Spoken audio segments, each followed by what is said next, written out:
Era el amanecer del 4 de marzo de 1988, cuando el pesquero San Miguel de Ensenada zarpó del puerto de Ensenada, Baja California, con una tripulación de 7 hombres experimentados.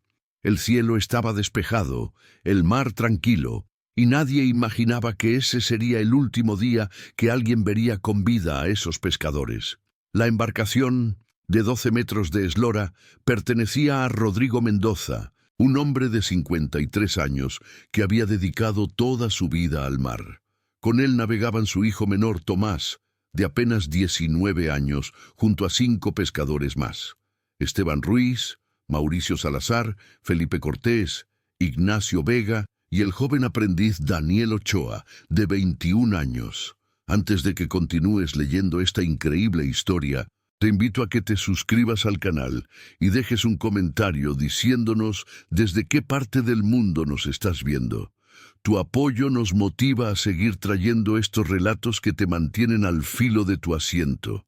El plan era simple: navegar hacia el sur, siguiendo la costa hasta las aguas cercanas a Punta Colonet, donde los cardúmenes de atún habían sido abundantes durante las últimas semanas. Rodrigo conocía esas aguas como la palma de su mano.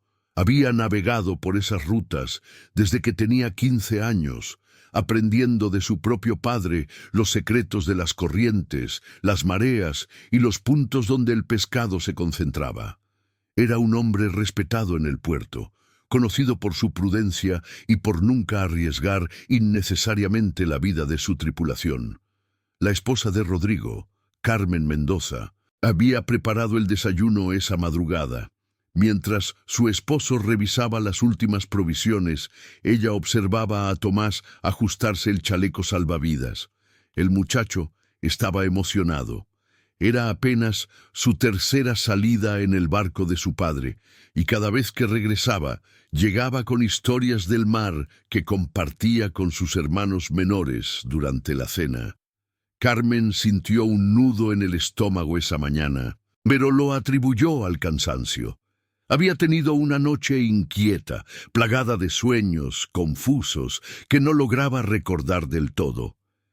«Volveremos en 3 días, como siempre», le aseguró Rodrigo mientras la besaba en la frente. «Cuida a los niños. Cuando regrese, traeré suficiente pescado para que prepares tu famoso caldo de mariscos». Carmen sonrió forzadamente, abrazó a Tomás con fuerza inusual y los observó alejarse hacia el muelle mientras el sol comenzaba a teñir el horizonte de naranja y rosa. El San Miguel de Ensenada salió del puerto exactamente a las 6:40 de la mañana. Varios pescadores que se preparaban para zargar más tarde ese día los vieron partir. Uno de ellos, Vicente Arellano, un viejo amigo de Rodrigo, recuerda haberle hecho señas de despedida desde su propia embarcación. Se veía normal, como cualquier otra salida, diría Vicente años después. Rodrigo iba al timón, Tomás organizaba las redes en cubierta, todo lucía rutinario, absolutamente normal. Durante las primeras horas, el viaje transcurrió sin contratiempos. La tripulación trabajaba con eficiencia. Cada hombre conocía su rol. Esteban y Mauricio preparaban los aparejos de pesca.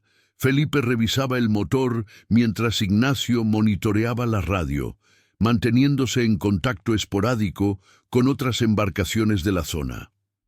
Daniel, el más joven después de Tomás, ayudaba donde hacía falta, aprendiendo rápidamente los ritmos del trabajo marino. A las 9 de la mañana, Ignacio estableció contacto por radio con otro pesquero, el Estrella del Pacífico, que navegaba aproximadamente a 20 kilómetros al oeste. El capitán de esa embarcación, Humberto Solís, intercambió información sobre las condiciones del mar con Rodrigo. «Todo tranquilo por acá», reportó Rodrigo. «Vamos bien de tiempo. Llegaremos a la zona de pesca antes del mediodía». Ese fue el último contacto confirmado que se tuvo con el San Miguel de Ensenada. Cuando el barco no regresó al puerto el 6 de marzo, según lo planeado, Carmen comenzó a preocuparse. Intentó convencerse de que quizás Habían decidido quedarse un día más porque la pesca estaba siendo buena, algo que ocasionalmente sucedía. Pero cuando cayó la noche y no había noticias, su inquietud se transformó en angustia. Caminó hasta el muelle, donde encontró a las esposas de Esteban y Mauricio, ambas con expresiones similares de preocupación contenida. «Debe ser la radio», sugirió Rosa, la esposa de Esteban. «A veces falla y no pueden comunicarse. Regresarán mañana en la mañana, ya lo verás». Pero la voz de Rosa temblaba ligeramente, traicionando su intento de mantener la calma.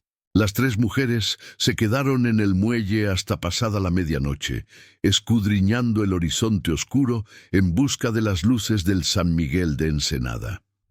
Al amanecer del 7 de marzo, cuando el barco seguía sin aparecer, Carmen acudió a la capitanía del puerto. El oficial de guardia, el teniente Marcos Salinas, tomó nota de la denuncia con seriedad. Conocía a Rodrigo Mendoza personalmente y sabía que no era el tipo de hombre que se retrasaría sin razón o sin intentar comunicarse. De inmediato se activó un protocolo de búsqueda. Se contactó con todas las embarcaciones que operaban en la zona. Se alertó a la Armada de México y se organizó un operativo de rastreo que comenzaría esa misma mañana. Durante los siguientes 5 días, más de 20 embarcaciones participaron en la búsqueda. Helicópteros de la Armada sobrevolaron la ruta conocida del San Miguel de Ensenada, desde Ensenada hasta Punta Colonet y más allá. Buzos exploraron zonas rocosas cercanas a la costa, donde una embarcación podría haber encallado.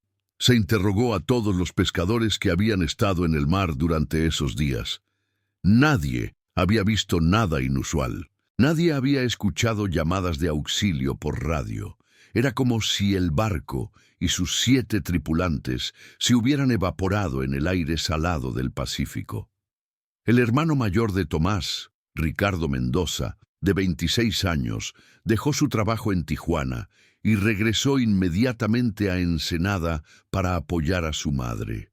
Lo que encontró fue devastador. Carmen había envejecido años en solo días. Apenas dormía, apenas comía, pasaba las horas sentada junto a la ventana que daba al mar, esperando. Los hermanos menores, Luis y Ana, de 16 y 14 años respectivamente, caminaban por la casa como fantasmas, incapaces de procesar la magnitud de lo que estaba ocurriendo. «Tiene que haber una explicación», le decía Ricardo a su madre, tratando de sonar convincente. «Papá es el mejor marinero de Ensenada. Conoce cada piedra de esa costa.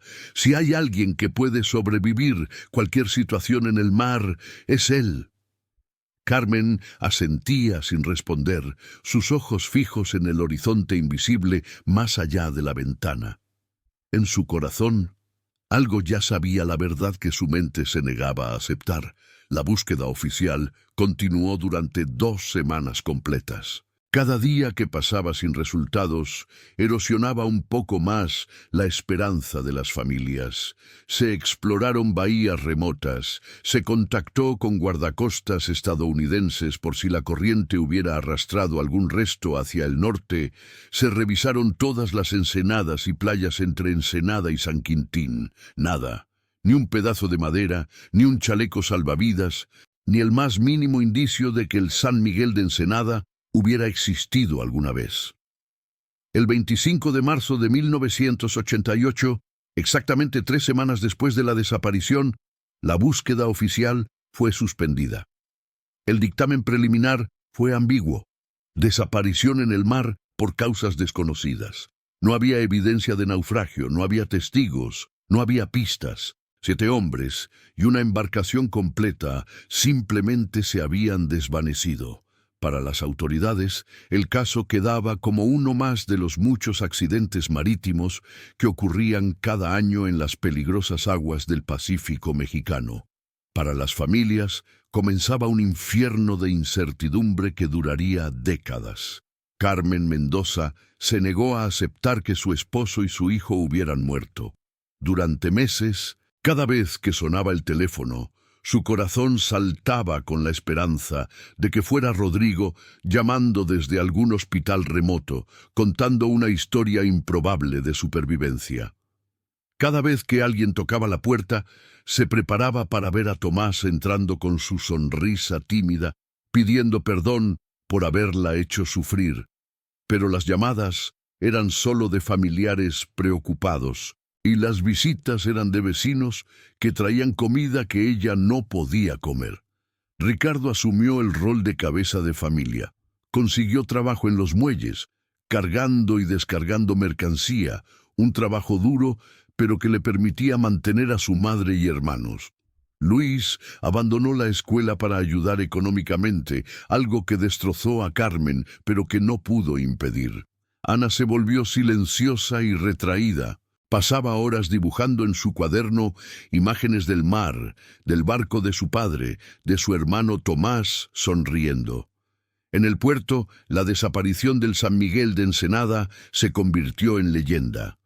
Los pescadores más supersticiosos hablaban en voz baja de maldiciones, de zonas del mar que cobraban tributo, de antiguos naufragios cuyos espíritus arrastraban a otros al fondo. Los más pragmáticos discutían teorías sobre corrientes anómalas, sobre fallas mecánicas catastróficas, sobre posibles encuentros con narcotraficantes que operaban en esas aguas.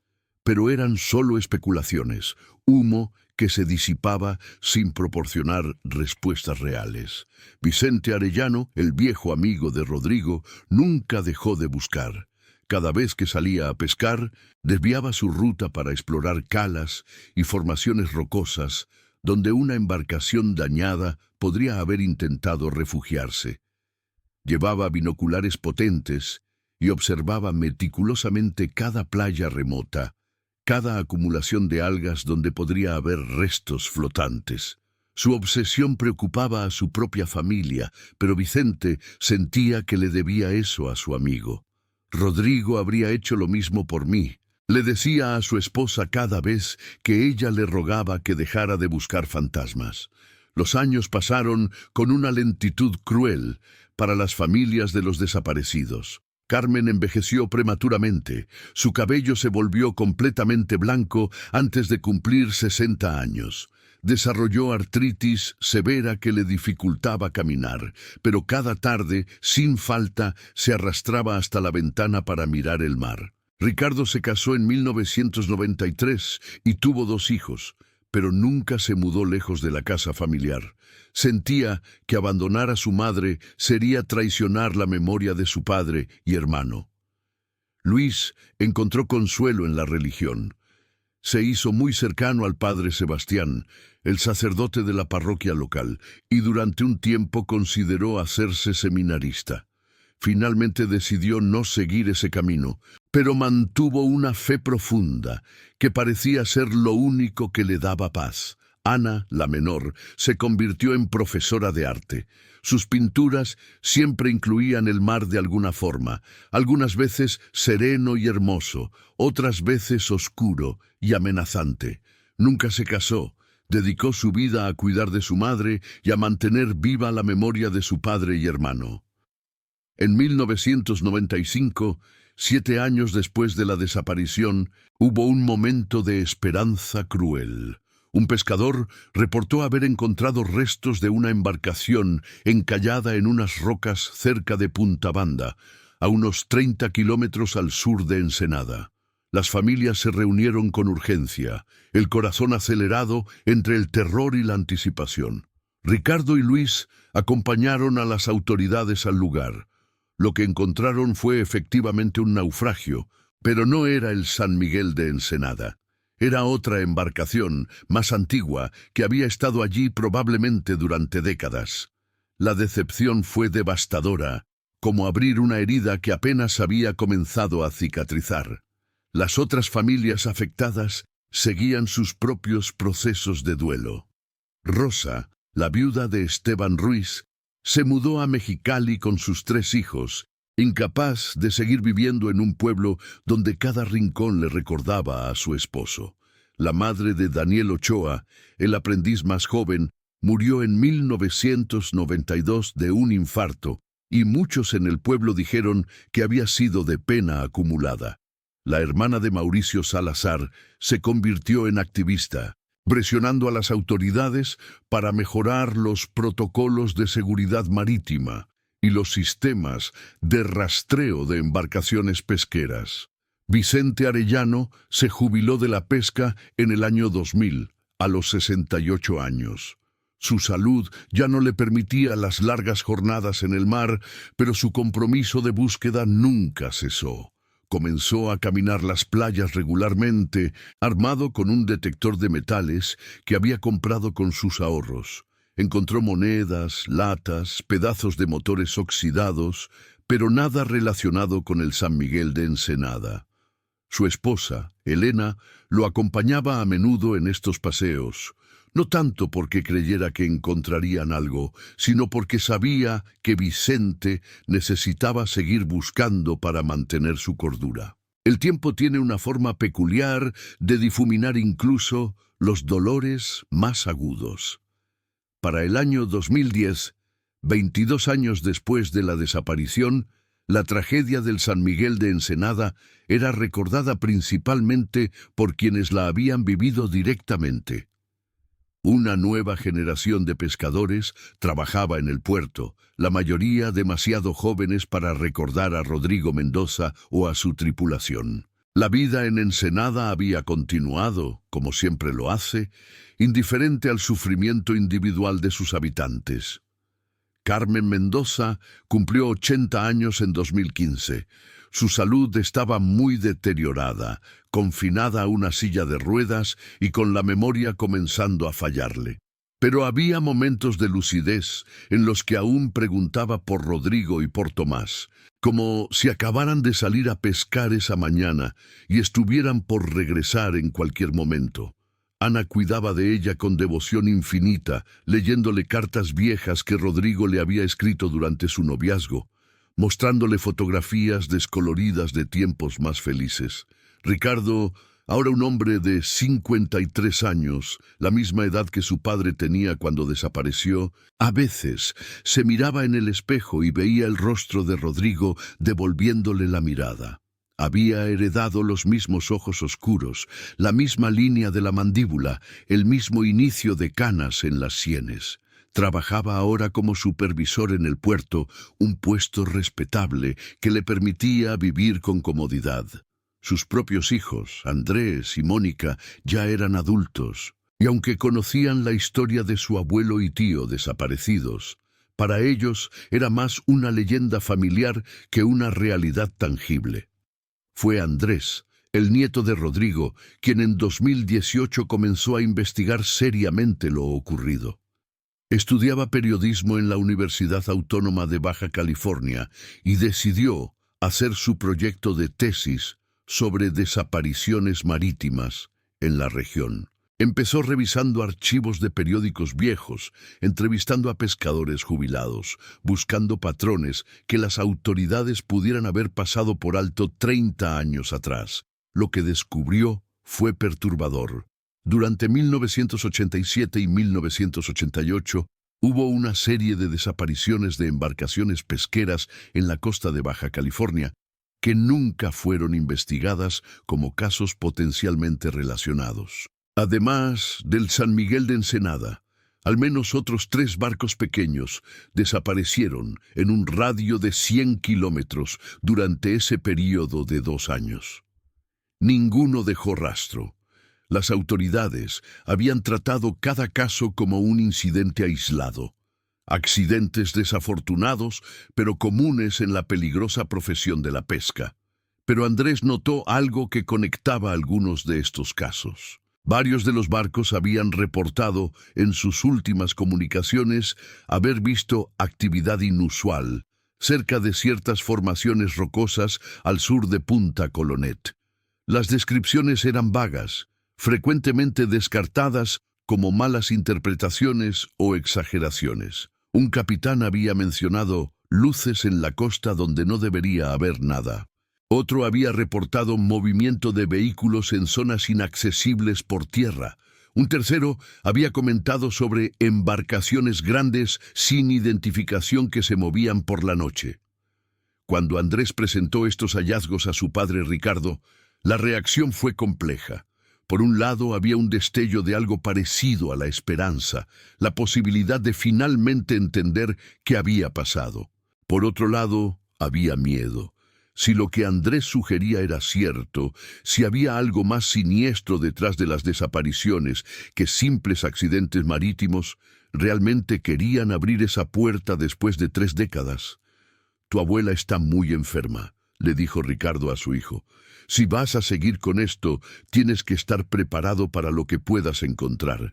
Y si descubres algo, tienes que prometerme que seremos cuidadosos sobre cómo y cuándo se lo contamos». Andrés asintió, comprendiendo la delicadeza de la situación.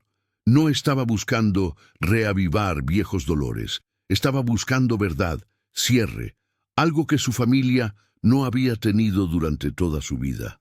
Vicente Arellano, ahora de 86 años y con serios problemas de salud, se emocionó cuando Andrés lo visitó para entrevistarlo. Era una de las pocas personas que aún mantenía vívidamente los recuerdos de ese día de marzo de 1988.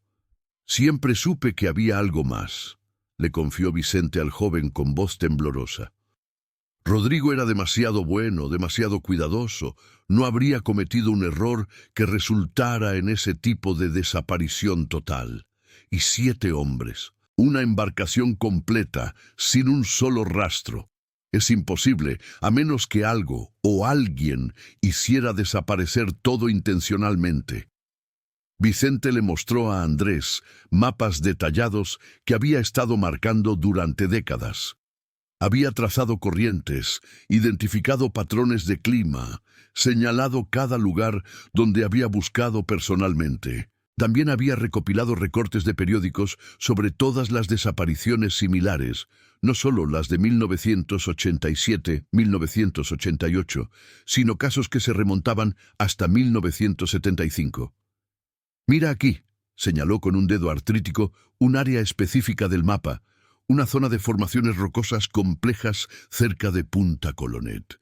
4 de las desapariciones reportaron haber estado en ruta o cerca de esta área. Siempre quise explorar esas rocas más a fondo, pero son peligrosas, especialmente con marea alta». Andrés estudió el mapa con intensidad. Las rocas que Vicente señalaba eran conocidas localmente como las 3 Hermanas, 3 formaciones grandes que sobresalían del océano creando canales estrechos y traicioneros entre ellas. Durante marea alta, el área era prácticamente innavegable para embarcaciones pequeñas. Durante marea baja quedaban expuestos pasajes y pequeñas playas que normalmente estaban bajo el agua. Era un lugar que los pescadores generalmente evitaban debido a su peligrosidad. «¿Qué hay en tierra firme cerca de esas rocas?», preguntó Andrés. Vicente negó con la cabeza. «Nada, oficialmente. Es terreno muy accidentado. Acantilados empinados, prácticamente inaccesible desde tierra. No hay caminos, no hay desarrollo. En teoría, es parte de una reserva natural protegida, pero está tan aislado que dudo que alguien lo vigile realmente». Algo en la expresión de Vicente sugería que tenía más que decir. Andrés esperó pacientemente. Después de un largo silencio, Vicente continuó en voz más baja, como si temiera ser escuchado. En los 80 circulaban rumores entre los pescadores sobre actividades de contrabando en esa área. Drogas moviéndose hacia el norte, ya sabes cómo es. Pero nadie hablaba abiertamente de ello. Era peligroso. Hubo un par de pescadores que dijeron haber visto cosas, y poco después dejaron la pesca, se mudaron lejos. Uno de ellos, Octavio Ramírez, me confesó una noche después de varios tequilas que le habían amenazado, le dijeron que si volvía a hablar sobre lo que había visto cerca de esas rocas, él y su familia pagarían las consecuencias. Andrés sintió un escalofrío. Estaba claro que adentrarse en esta investigación Podría ser más peligroso de lo que había anticipado inicialmente. Pero también sentía que estaba más cerca de la verdad sobre lo que le había pasado a su abuelo que nadie en 30 años. Tenía que continuar, pero necesitaba ser inteligente al respecto. Durante las siguientes semanas, Andrés continuó su investigación discretamente. Contactó con un profesor de oceanografía de su universidad que le ayudó a obtener datos sobre patrones de mareas en la zona de las Tres Hermanas. Descubrió que aproximadamente cada 3 meses, durante las mareas más bajas del año, llamadas mareas vivas, partes del lecho marino normalmente sumergido quedaban expuestas durante varias horas. La próxima marea viva sería a finales de enero de 2019. También habló con un antiguo agente de la Armada de México, ahora retirado, que había participado en la búsqueda original del San Miguel de Ensenada. El hombre, quien pidió permanecer anónimo, le confirmó algo inquietante. Esa zona nunca fue completamente explorada durante la búsqueda. Recibimos órdenes específicas de no acercarnos demasiado a las Tres Hermanas. Nos dijeron que era por razones de seguridad, que las corrientes eran demasiado peligrosas, pero algunos de nosotros pensamos que había otra razón. Había cierta presión política para mantener la búsqueda enfocada en otras áreas. Carmen Mendoza falleció en su sueño el 15 de noviembre de 2018, a los 83 años. Murió sin saber qué había pasado con su esposo y su hijo menor, llevándose ese dolor a la tumba. El funeral fue pequeño pero emotivo. Ana leyó una carta que su madre había escrito años atrás, dirigida a Rodrigo y Tomás, en la que expresaba su amor eterno y su esperanza de reencontrarse con ellos algún día. No hubo un ojo seco en la iglesia. Después del funeral, Ricardo le dijo a Andrés: «Ahora puedes continuar sin preocuparte por cómo esto afectaría a tu abuela. Si vas a buscar respuestas, hazlo apropiadamente. Pero por favor, ten cuidado. No quiero perder a otro miembro de mi familia al mar». Andrés prometió ser cuidadoso, pero también prometió llegar hasta el fondo del misterio. A principios de enero de 2019, Andrés comenzó a planear una expedición a las Tres Hermanas durante la próxima marea viva. No podía ir solo, necesitaba ayuda. Contactó con 2 amigos de la universidad: Paola, una estudiante de biología marina con experiencia en buceo, y Javier, que estudiaba fotografía y tenía un dron equipado con cámara de alta resolución. También convenció a su padre Ricardo de acompañarlos. Después de 3 décadas, Ricardo sentía que necesitaba estar presente si iban a descubrir algo sobre el destino de su padre y hermano. El 28 de enero de 2019 amaneció con un cielo despejado. Las tablas de mareas indicaban que la marea más baja sería alrededor de las 7 de la mañana. Dándoles aproximadamente 3 horas de ventana antes de que el agua comenzara a subir nuevamente. El grupo de 4 salió de Ensenada en un pequeño bote de motor alquilado, llevando equipo de exploración, cámaras y un GPS de alta precisión. La navegación hacia las Tres Hermanas tomó casi 1 hora. A medida que se acercaban, las formaciones rocosas se volvían cada vez más impresionantes. Eran masivas columnas de piedra oscura que se elevaban del océano como dedos gigantes apuntando al cielo. Incluso con la marea baja, las olas rompían violentamente contra las bases de las rocas, creando espuma blanca y un rugido constante. Javier lanzó el dron mientras aún estaban a distancia segura. Las imágenes que transmitía eran asombrosas. Entre las 3 formaciones principales había docenas de rocas más pequeñas, creando un laberinto de canales y pozas. Con la marea baja, se revelaban pequeñas playas de arena negra volcánica y áreas planas de roca que normalmente estaban sumergidas. Era un paisaje alien, hermoso y aterrador al mismo tiempo. «Miren eso», dijo Javier de repente, señalando la pantalla de control del dron. Había dirigido la cámara hacia la base de la formación más grande. Allí, parcialmente oculto por algas y percebes, había algo que no era natural. Parecía una estructura de algún tipo, demasiado regular para ser formación rocosa. Andrés sintió que su corazón se aceleraba. «Acerquémonos más», instruyó. Navegaron cuidadosamente entre las rocas, Ricardo manejando el motor con manos expertas, heredadas de años de observar a su padre. El rugido del océano era ensordecedor aquí. El bote subía y bajaba violentamente incluso en estas condiciones relativamente calmadas. Finalmente lograron anclar en una pequeña ensenada protegida, amarrando el bote a una formación rocosa que parecía lo suficientemente estable. El grupo desembarcó con cuidado, sus botas de goma chapoteando en charcos poco profundos llenos de anémonas y pequeños cangrejos. El aire olía intensamente a sal, algas y algo más, algo antiguo y ligeramente desagradable como materia orgánica en descomposición. Siguieron las coordenadas del GPS hacia el punto donde el dron había captado la estructura anómala. Lo que encontraron los dejó helados. Entre dos grandes rocas cubiertas de mejillones había lo que claramente era una entrada artificial. Vigas de madera podrida y corroída por décadas de agua salada formaban un marco irregular.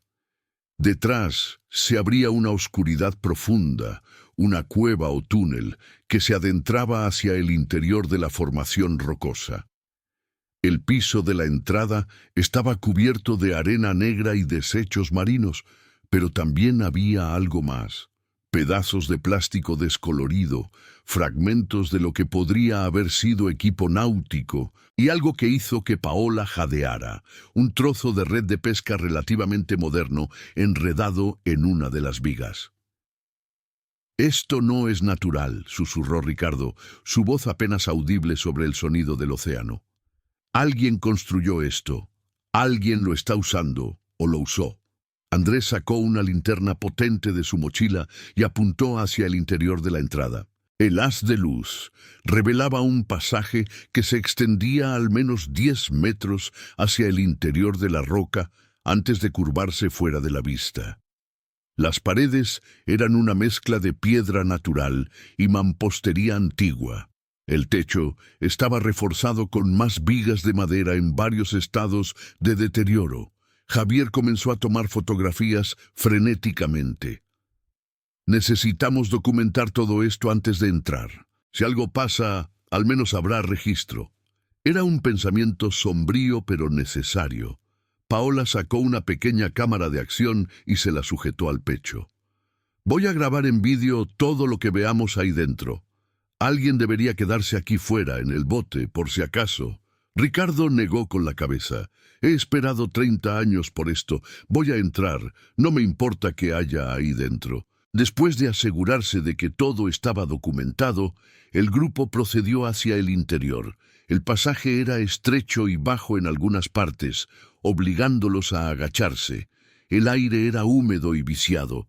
Cada respiración traía consigo ese olor a descomposición que se volvía más fuerte. Las paredes estaban cubiertas de limo verde oscuro y pequeñas criaturas marinas que se escondían de la luz de las linternas. Después de aproximadamente 15 metros, el pasaje se abría en una cámara más grande. Lo que vieron allí haría que ninguno de ellos pudiera dormir apropiadamente durante semanas. La caverna era del tamaño de una habitación pequeña, con el techo apenas a 2 metros de altura, pero lo que contenía era aterrador. A lo largo de una pared había cajas de madera y plástico apiladas, muchas deterioradas por el agua y el tiempo. Algunas estaban abiertas, revelando contenidos que confirmaban las peores sospechas, paquetes envueltos en plástico, claramente drogas, muchos ya arruinados por la humedad. Pero eso no era lo peor. En el extremo opuesto de la caverna, parcialmente cubiertos por arena y escombros, había restos humanos. No era un cuerpo completo, sino huesos dispersos, fragmentos de ropa descompuesta, un zapato que aún contenía huesos de pie, y junto a estos restos, algo que hizo que Ricardo cayera de rodillas. Era un trozo de tela azul descolorida con letras apenas legibles. San Miguel de E.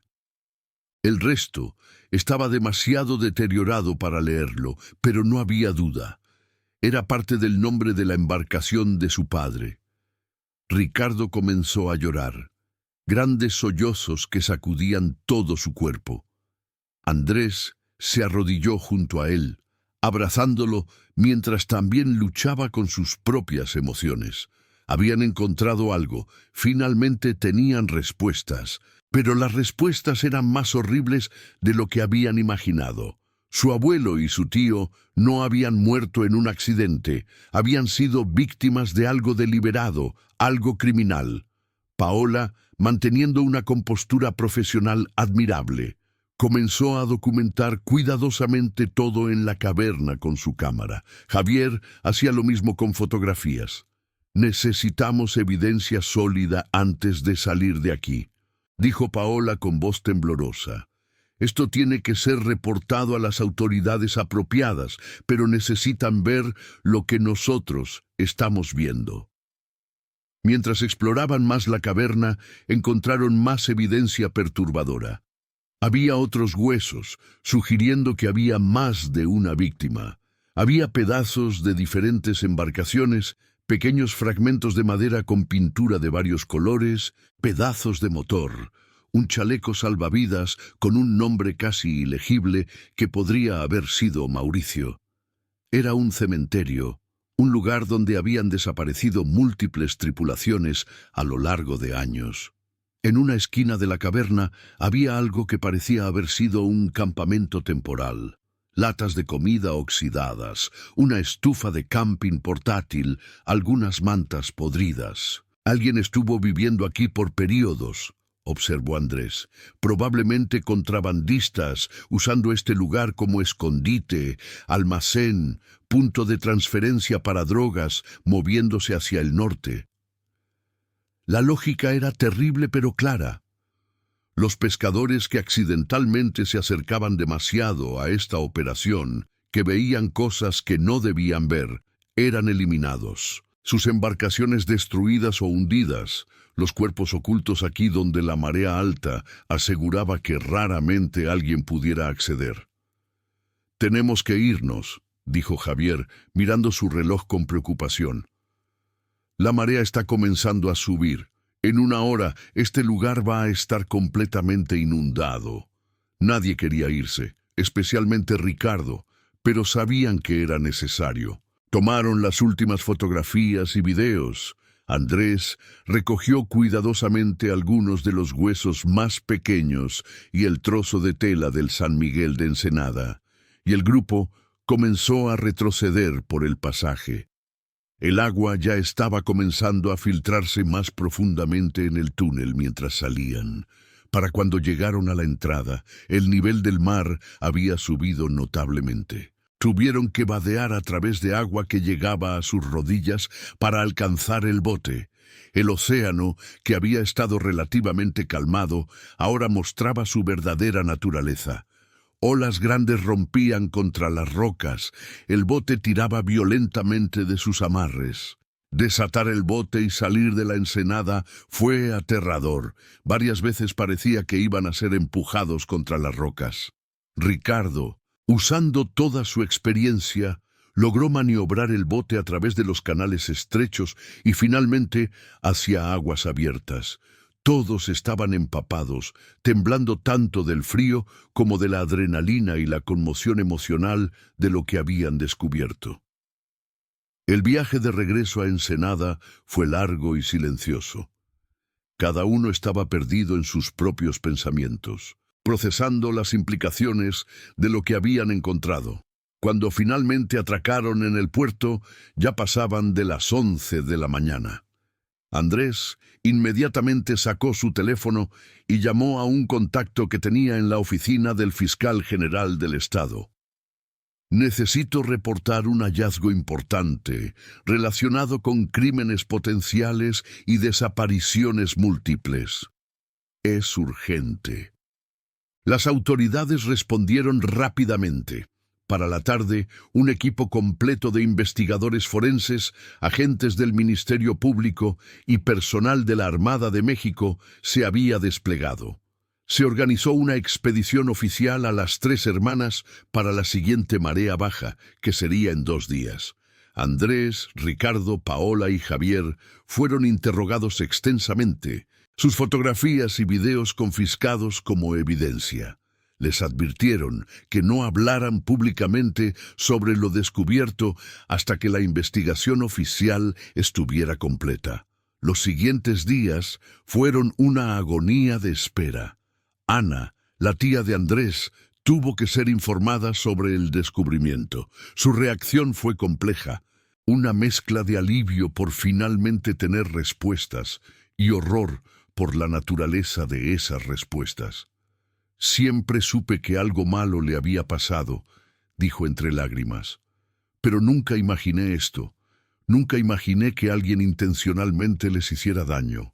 Luis, el otro hermano, ahora un hombre profundamente religioso de 47 años, tomó la noticia con una quietud perturbadora. Después de un largo silencio, simplemente dijo: «Al menos ahora podemos darles un entierro apropiado. Al menos ahora sus almas pueden descansar en paz». Para Luis, el componente espiritual del cierre era tan importante como el físico. La expedición oficial a las tres hermanas se llevó a cabo el 30 de enero de 2019.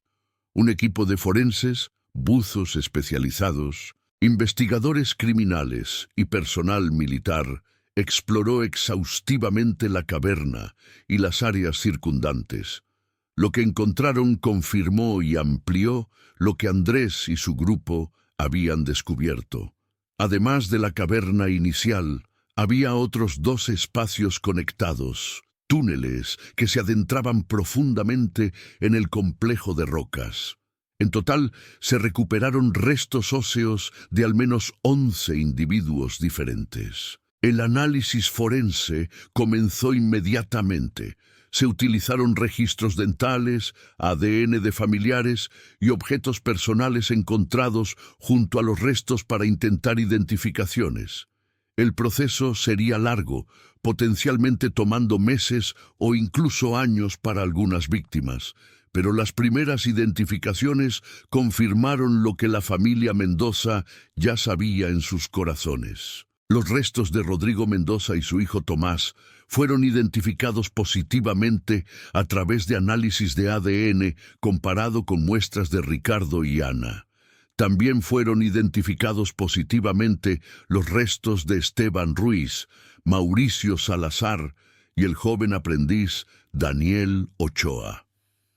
Los otros cuerpos de la tripulación del San Miguel de Ensenada no fueron encontrados. Probablemente habían sido arrastrados por corrientes después de todos estos años, o estaban en partes del complejo de cavernas que aún no habían sido exploradas. Los otros restos pertenecían a pescadores de las otras embarcaciones desaparecidas entre 1987 y 1988, confirmando que había sido una serie de crímenes relacionados y no incidentes aislados. La investigación criminal que siguió fue masiva. Se formó una fuerza de tarea especial que incluía a la Fiscalía General, la Armada de México y unidades especializadas en crimen organizado. Las drogas encontradas en la caverna fueron analizadas. A pesar de décadas de deterioro, fue posible determinar que se trataba principalmente de cocaína y heroína, consistente con las operaciones de tráfico de los cárteles en esa época. Los investigadores comenzaron a revisar archivos antiguos, entrevistando a personas que habían estado involucradas en el comercio de drogas en Baja California durante los años 80. Varios informantes, ahora ancianos y algunos en prisión por otros crímenes, proporcionaron información. Emergió un patrón. Durante finales de los 80, un brazo específico de un cártel importante había estado usando esa área remota de la costa como punto de transferencia para drogas que venían del sur y se enviaban hacia California. La operación era sofisticada.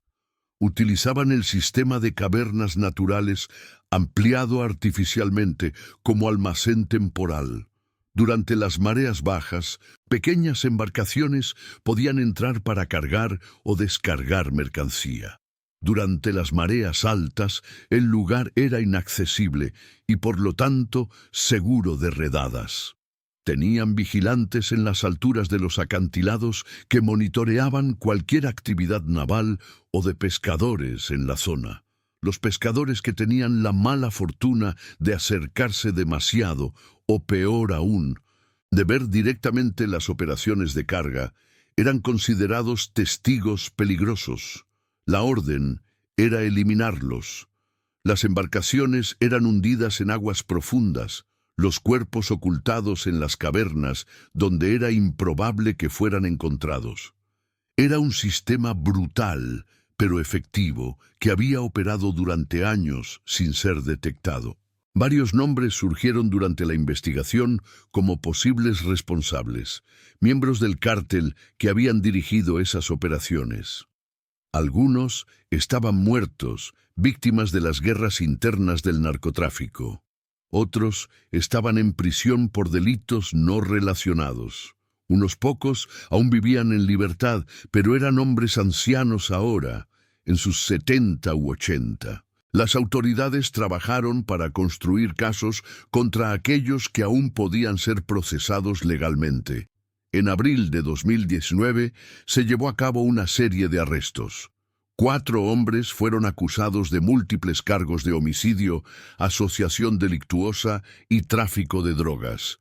Uno de ellos, Gerardo Núñez, de 74 años, había sido uno de los lugartenientes clave del cártel en esa región durante los 80. Otro, Francisco Beltrán, de 68, había sido específicamente el encargado de la seguridad de las operaciones en las Tres Hermanas.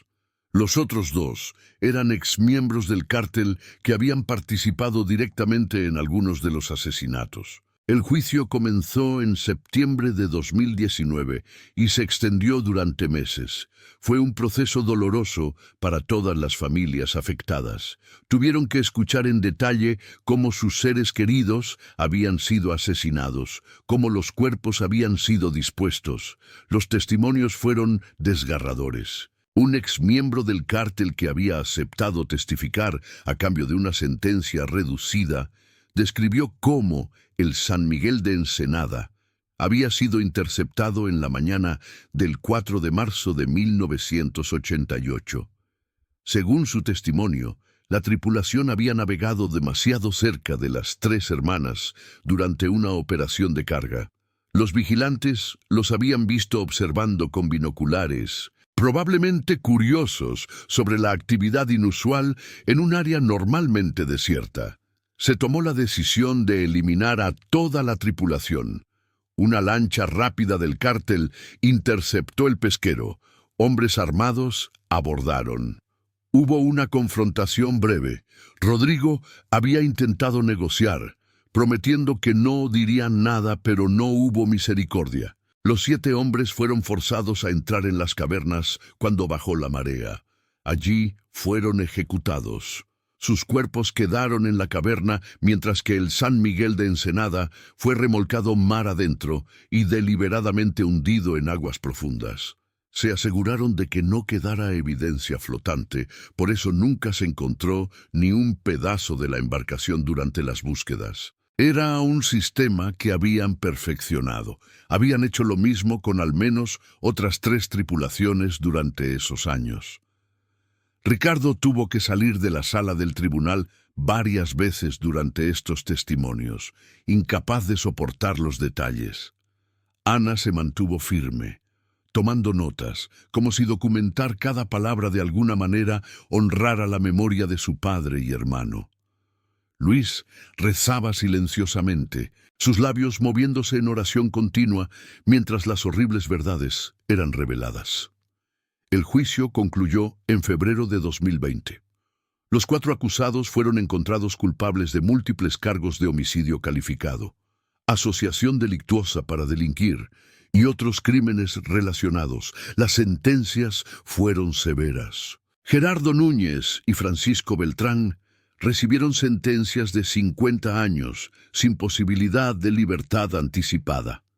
Dados sus edades, eran efectivamente sentencias de por vida. Los otros dos recibieron 40 años cada uno. Para las familias, el veredicto trajo un cierre complicado. No había alegría en la justicia, solo una sensación de que finalmente había un reconocimiento oficial de lo que había pasado. Los hombres responsables de destruir sus vidas estaban siendo castigados, aunque ninguna sentencia podría compensar 30 años de dolor y incertidumbre. Se organizó un funeral apropiado para las víctimas del San Miguel de Ensenada, cuyos restos habían sido recuperados e identificados.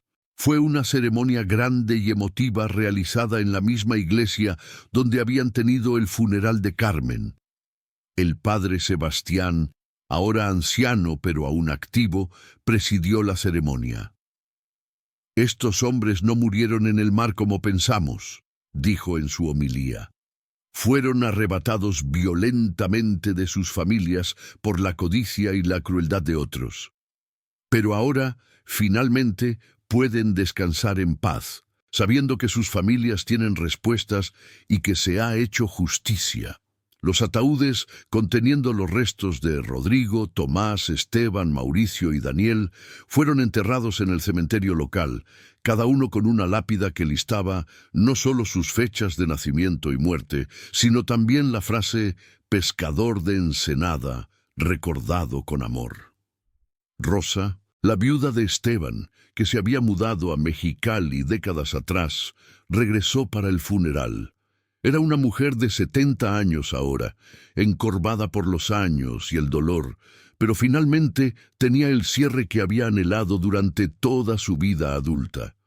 Después del funeral, Vicente Arellano, ahora de 87 años y muy frágil, se acercó a Ricardo. «Tu padre fue mi mejor amigo», dijo con voz quebrada. «Durante 30 años busqué respuestas. Nunca dejé de buscar, ni un solo día. Ahora puedo descansar sabiendo que finalmente los encontramos». Vicente murió pacíficamente en su sueño apenas 3 semanas después del funeral. Su esposa Elena estaba convencida de que había estado aguardando solo lo suficiente para ver a su amigo enterrado apropiadamente. La historia de la desaparición y el eventual descubrimiento del San Miguel de Ensenada recibió amplia cobertura en los medios nacionales.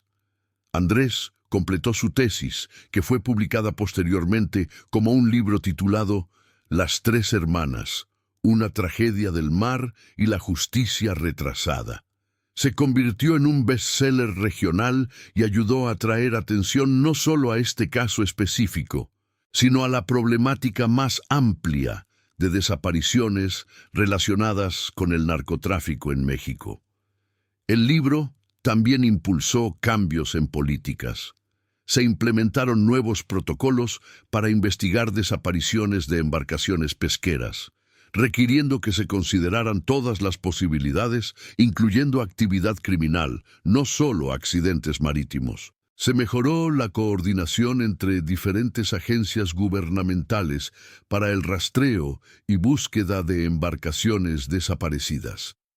Se instalaron sistemas de monitoreo más sofisticados en puertos a lo largo de la costa de Baja California. Para Ricardo y sus hermanos, la vida después del descubrimiento y el juicio fue un proceso de ajuste. Habían vivido durante 30 años, con una herida abierta que nunca sanaba, porque nunca tenían respuestas definitivas. Ahora tenían esas respuestas, y aunque eran dolorosas, al menos proporcionaban cierre. Ricardo comenzó a visitar la tumba de su padre y hermano cada semana, a veces llevando a sus nietos para contarles historias sobre el abuelo Rodrigo que nunca conocieron. Ana continuó pintando, pero sus obras cambiaron. Antes eran oscuras, llenas de interrogantes y angustia. Ahora aunque aún melancólicas, tenían elementos de paz y resolución. Pintó un retrato de su padre al timón del San Miguel de Ensenada, con Tomás junto a él, ambos mirando hacia el horizonte con expresiones serenas. Esa pintura colgaba en la sala de Ricardo, recordatorio permanente de los hombres que habían perdido, pero cuya memoria permanecía viva. Luis encontró su propia forma de sanación a través de su fe. Comenzó a trabajar como voluntario con familias de desaparecidos, ofreciendo apoyo espiritual y emocional a otros que estaban pasando por lo que él había experimentado. Viví 30 años sin respuestas, les decía. Sé lo que se siente. Y aunque eventualmente obtuve respuestas, aprendí que la sanación no viene solo de saber qué pasó, sino de encontrar paz interior a pesar de la incertidumbre. Las 3 hermanas fueron declaradas sitio histórico y memorial. Se prohibió cualquier acceso no autorizado a las cavernas. Se instaló una placa de bronce en tierra firme, en el punto más alto de los acantilados que dominaban las formaciones rocosas, listando los nombres de todas las víctimas conocidas cuyos restos habían sido encontrados allí. La inscripción decía: en memoria de los pescadores de Ensenada que perdieron sus vidas en estas aguas, víctimas de la violencia y la codicia, que el mar los recuerde, que sus familias encuentren paz, que la justicia nunca olvide. Cada año, en el aniversario del descubrimiento, las familias afectadas se reúnen en ese punto. Traen flores que arrojan al mar, pronuncian los nombres de los perdidos, comparten recuerdos. Es un ritual que proporciona continuidad, una forma de asegurar que estos hombres no sean olvidados, que sus vidas y su pérdida sigan significando algo más allá del horror de cómo murieron. En 2023, 35 años después de la desaparición original, Andrés Mendoza regresó a las 3 hermanas con un pequeño equipo para un documental que estaba filmando sobre el caso.